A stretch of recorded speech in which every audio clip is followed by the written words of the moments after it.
This bag was made for war. Me, I use it to make art. It's a Swiss medic bag made right after World War II. I got it off of eBay pretty cheaply, and it was in really good condition, considering it was about 70 years old. Apparently, it was never used, and it came with all of the medical supplies still in it. These are pictures of what it looked like when I first got it. And if you're one of those people who'd like to see the medical supplies, I kept them, and I'll show it to you at the end of this video. But for now, I wanted to show you how perfectly all of my art supplies fit into this 70-year-old Swiss medic bag. I think that's something that every artist goes through, is trying to find the perfect bag that they can carry all of the art supplies that they need. And we always feel like we need every art supply, don't we? If we could, we'd carry our entire art studio with us. But this is my little portable art studio. It fits everything perfectly, and I've taken it on enough adventures that I know that there's really nothing missing from this. I can handle any situation with what fits in this Swiss medic bag. Okay, and I just showed you how perfectly the sketchbook fits in there. Look at how perfectly my watercolor kit fits there. I mean, it looks like it was made for it. It's fate. It was destined to be. So this is the Winsor & Newton Field Kit. That's what it's called. The one that I got was the professional one, which has more professional grade paints. But you can get the Cotman set, which is the student version, for only like 26 bucks. I have a link on my website. It's under art supplies. And it comes with this teeny tiny little paintbrush, which is really cute, which I very rarely use. And the cool thing, look at this. The lid is actually the cup for your water. And you put this here and it clicks on really, really well. And then this little part is a flask, and you fill it with water you could take with you anywhere. And then you just empty the flask into there. And then now you have the water in there and you can dip your paintbrush in it. Oh, and here's another cool thing. You can buy these little cups. These are the little, I think they're called pans for the set. You can actually fill the kit with your favorite colors. And that's what I do. I use the tube paint at home, and I fill in the pans for my travel. So I'm using the same paint at home that I am when I travel. So that's my little watercolor kit. I love it. It's perfect. It's really durable and great to take anywhere. Okay, the next thing in my Swiss medic bag is my pens. I have 4 different ones. I have basically tiny, which is the 0.005 micron in case I got to do little details. And then the zebra brush pen. This is the very fine, and it's my workhorse. It's the one I use the most. Then I've got the fine zebra brush pen, which I don't use much, but it's always safe to have an extra pen just in case. And then the medium, which is the largest one that I have. So this is the medium zebra brush pen. Then I have my paintbrushes. And if you remember, I said I don't use that little teeny tiny one that comes with the kit much. I'll use it maybe once in a while, but these are the ones I use all the time. They are collapsible, as you can see, which is perfect. And there's a large, there's a medium, and then there is a small. And I've been probably using these for the last 6-7 years. I've never replaced them, and they still have their point, and they're amazing. I think I got them off of Amazon 6 or 7 years ago for $19, maybe $14, and I haven't replaced them yet. Okay, these are my Stanley Tucci glasses. Now that I'm looking at them with the camera, I'm realizing they're a little bit dirty, but you can see they have bifocals. So I think I have what's called a dual astigmatism, which means I need glasses for both up close and far away. And they're called Stanley Tucci glasses because it was the first time I've ever had to wear glasses when I was 50, and I put them on, and my wife said, "Oh my God, you look like Stanley Tucci." All right, this is a boredom thing. This is something I did when I was bored, but this is a little carrying case for my kneaded eraser that I kind of carved with an X-Acto knife to look like the door for the Mines of Moria. I don't know why I did it. I was bored. But anyways, I put my kneaded eraser in there. It keeps it relatively safe from drying out, and you just kind of stretch out the kneaded erasers. And these are the best erasers for watercolor because they're not going to ruin your inks. Next up, I have a little tiny ruler, which is perfect for whenever you need a straight edge.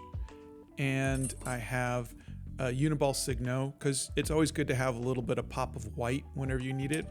Speaking of which, I have a white colored pencil for just the same thing because sometimes you need one and not the other. And this is a very niche thing. This is a tiny Tombow eraser that I will use from time to time when I have to erase something very small. And I had them all in this little container that my son sewed for me, but I think it's done for. I think it's kind of worn, so sorry kid, I'm gonna have to get rid of it. Okay, and finally on this side, I have a binder clip, which I will tell you more about later. Okay, onto the other side of the Swissmatic bag, I have a couple more things. First, I have this really cool pencil sharpener, and it came in this very nice case that I Velcroed to the inside.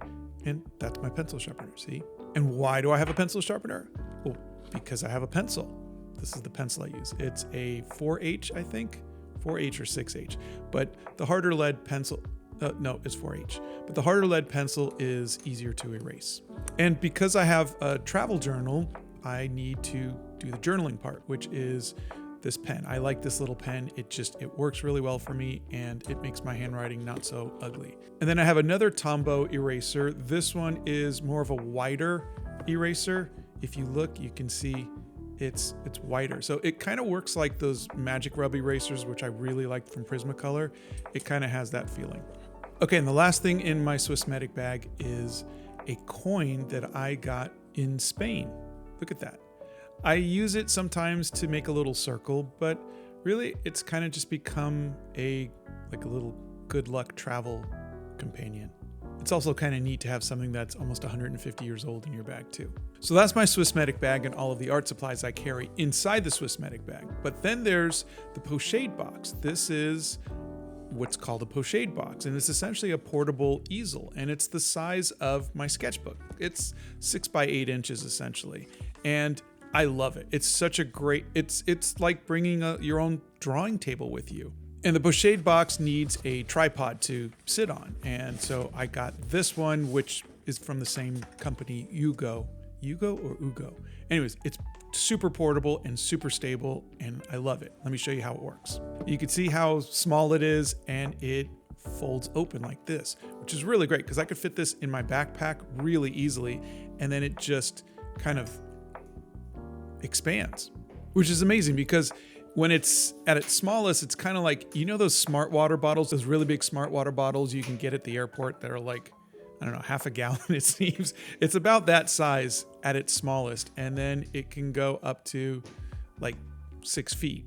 And once you have it set up, the pochade box, see, you have this little connector here, and it just kind of clicks in, kind of like a camera. It clicks right in and locks in perfectly.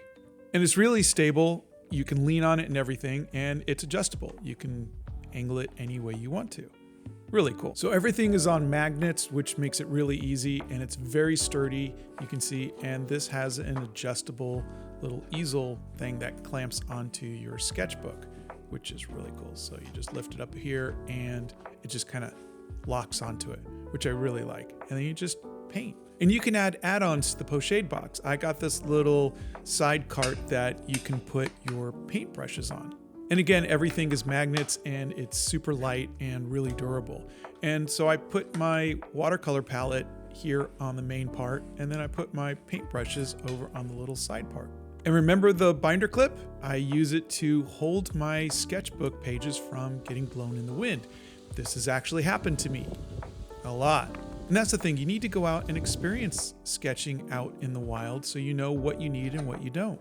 Okay, and for those of you who want a palette to put your paint on, this is a cleanable palette. You could just take it out and clean it, which is kind of neat. Is cleanable a word? Anyways, magnets. I love magnets. And if you're left-handed and you want to put the tray on the other side, it's ambidextrous. And this is what the bag looks like on me. You can see it's really small. And these are the other bags that hold the pochade box and the tripod. And they don't fit very well, and I don't like carrying them like that, so usually I put them in a backpack. But this is still a problem that needs a solution, desperately. All right, so if you stuck around long enough to see the medical supplies, here they are. Okay, first I want to clarify that these are all in German and they're medical supplies. So that's two things I don't know. I don't know what medical supplies really are, and I don't know German. But if you happen to be German and you know medical supplies, please leave a comment, and I'm sure we'd all love to know what the heck these are. Though I think I could figure this one out. This is soap.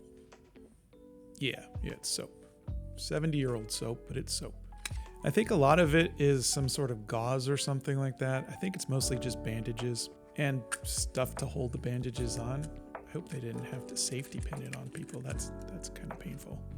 And this is my favorite medical supply because it's earplugs, and I'm autistic, so I would definitely need that in a war. There's matches from a restaurant, I think, and bandages. I think more bandages, a lot more bandages. So yeah, these are the medical supplies. I have no use for them, but I can't get rid of them. So they're sitting in a bin in the garage, and it's a little bit of history. Like, is this blood or something?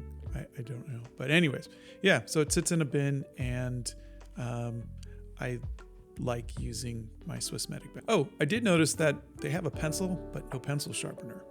Anyways, having a bag that fits everything so perfectly, so I know that I have all of my art supplies I'll ever need while out on an adventure, it's comforting. It gives me a sense of security. It gives me courage to leave the Hobbit hole. And this didn't come easy. I looked for years for the right bag. Years. I just got lucky and found the perfect bag for me. The right one for you is out there. Or maybe you're the kind of artist who can make their own bag. And if that's the case, I'm super jealous of you. But also, just a heads up, if you're gonna leave your Hobbit hole to make art, I promise you will overpack. You'll bring more than you'll ever need. That's totally normal, but take stock of what you use and what you don't. Slowly remove the things that aren't necessary. Fine tune it. You want just enough art supplies to make you feel comfortable, but not so much that you need a steamer trunk to fit everything. Everyone's journey is unique, and you'll figure it out. But get out there, sketch the world, experience the beauty of the places and people that make this world so amazing. Fill up your journals and have fun.